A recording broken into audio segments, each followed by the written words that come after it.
thank you again. It's a thrill to be back speaking with this group again for the third time for me now. Those of you that know me, I again am the executive director for ABC, and my daughter's not with me, but bear with me while I brag about my little girls for about 2 minutes before I get on to my presentation. This is the first picture I ever saw of my daughter Anna. I adopted her from China, and she was 4.5 years old when she came home. Anna had failed exstrophy when she came home to me, and she's since been repaired. I lived in Seattle at the time, so we were on the other side of the country, and worked with Dr. Grady and his team to get her treated with a complete repair. And she has healed very nicely. I love this picture. You can see she's going, I don't think I want a cat. But she does it very well now, and she's quite independent. But she's now 9 years old, and you can see she's a very well-adjusted and beautiful young girl, and really one of the two lights of my life. I have another daughter from China as well. So that's my little story, my introduction, and why I am up here today leading the ABC into its next phase of growth. Our goal has always been and continues to be a hub of information where all parents everywhere globally can go and connect with other families, with medical experts, and learn about treatments and support. And I always am so humbled when I stand up here every year and look at Dr. Gerhardt's patients and the fact that you all can come together every year as a picnic, and you're fortunate because these types of support groups are not everywhere, and it's really nice that you're able to connect. So ABC tries to connect families with other ways, one being the internet and the hub, and then through smaller support groups throughout the world. Last year, we finally got our website updated. How many of you have been to the new website? Good, a few. Boy, there's a lot that still need to go out there. So please, go and visit us if you've never heard of us.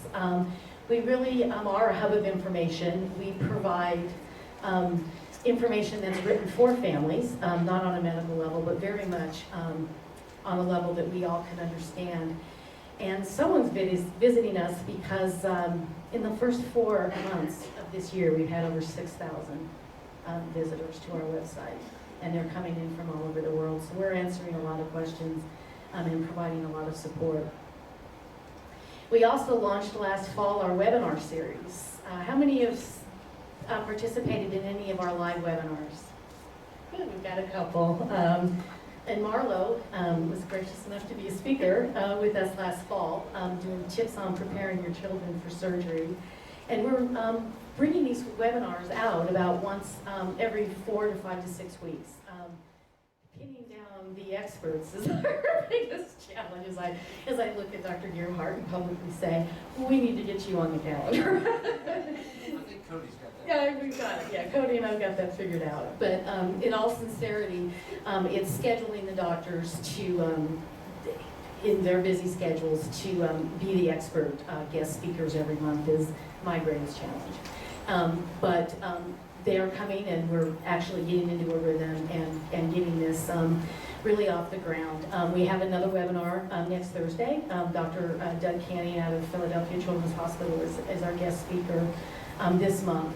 And then we're going to be having a team panel before school starts in either late August or early September, where we're going to have some teens joining and talking and doing a panel and having questions and answers. We get an average between 100 and 130 participants that call in live to every webinar. And the last count I had, I went from 18 countries. So we really, again, are reaching a global audience.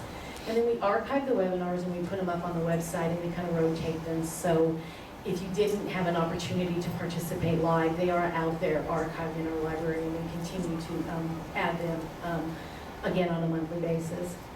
And I do want to just give a thank you out to Dr. Goda, who is the founder, who Dr. Gerhardt talked about. His organization, WebCME, generously provides me, his staff, to put these webinars together. We still need to, furnish the cost, but he does give me his support staff to make this happen. So that's an incredible philanthropy on his part and how he continues to support the organization. We also do a lot of support through our Facebook site, email, phone, and one-on-one parent mentoring. I went through and I keep track of all of the inquiries that I get, and I personally spoke with 182 families last year, and again from around the world. And I again want to make a shout out to Dr. Gerhardt. A lot of times these questions that come into me personally are very technical in nature, and I don't know how to answer them, and I reach out to my medical advisory board. And I have to say, Dr. Gerhardt, 100% of the time, has answered every single question I've posed to the board. And he's usually the first one to answer. So I appreciate your ongoing commitment to this organization. We also have a growing database of people, and again, it looks like I could probably grow it by another 50 or 60 in this room today. We do carry a large database, and I think that is really important in regards to my medical advisory board, because our organization reaches broadly, again, across the globe, and from all economic levels and from all different countries. And I'm excited to work with the medical advisory board to see how ABC can become more involved, because we have a really broad audience. And in the research and in the statistics and the data, I know more can be done with the families that I reach that's beyond this room. You guys asked for it, and it's here. Of course, I'm freaking out because it's here in like 5 weeks. ABC has done several conferences over the years, and for the past 6 years, we were not able to provide one because we had kind of dipped in membership and our funding had slowed down, but we're back, and we're having this conference again on August 1st. Seattle Children's has offered to host this conference this year. ABC traditionally has moved the conference from city to city every year, and so we like to move around and ask different hospitals, different years to host it. And so this year, again, it'll be in Seattle, and it's August 1st, and so any of you that are able to come, you're welcome to come. We hope Dr. Gerhardt will be there to speak if it meets with his schedule. But we really we bring in doctors from all over, again, to do a similar session to like here. But again, to reach out to families that don't have the benefit of the small community and the tight community that you have here. Can we support our community on a global level? We are planning on streaming this live to, again, our global audience, and then recording it and making it available to everyone afterwards. So we're very excited about this, and look forward to the conferences again to come in years to come. We also do a lot of parent workshops, again, as our hub. It's really not ABC's parent workshops and picnics, it's your parent workshops and picnics. I just put them up on our website, so go to the events page and see what's going on. We had, there was just a picnic in Spain, in Australia. There was one a couple weeks ago in the UK. Spain is holding a workshop the first week of August. We have the Great Lakes camp out. We have the Lake Tahoe camp out. If you're wanting a more casual atmosphere where you can spend a couple of days with families on a very casual level. So there's a lot of events and support, smaller support groups going on. If there's anything that you're doing in your community that you want to advertise, just send it to me and I'll get it out on the website. I'll put it out on Facebook and all of our social media sites, so other families that are close in your proximity can learn what's going on as well. This year, I am proud to announce that ABC has launched a medical care fund. And it just kind of happened organically, as nonprofits do.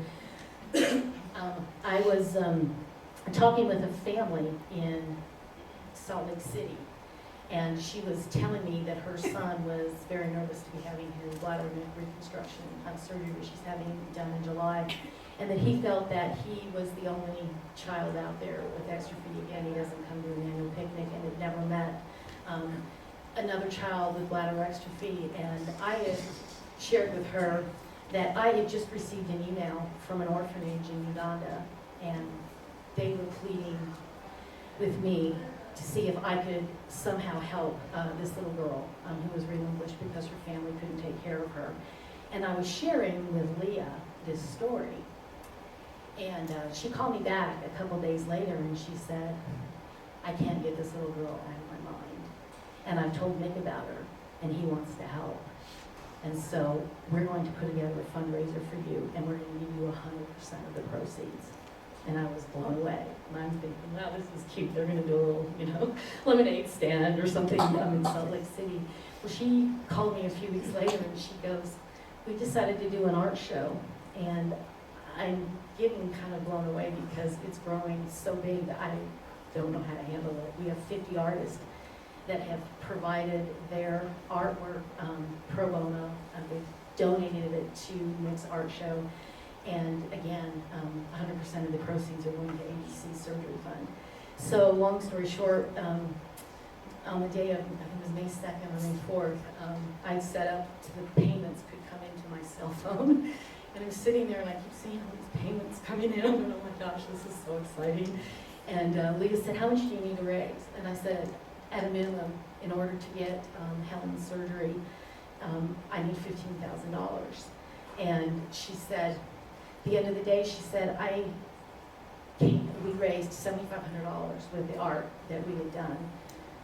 But the space that they had been donated for the art show stood up at the end of the day and said that they were going to match everything that was raised that day. So we made our goal in 4 hours. It was amazing.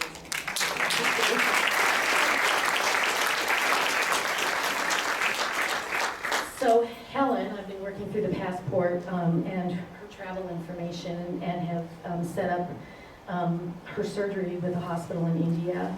And so the funds are going to pay for her travel and her hospital stay.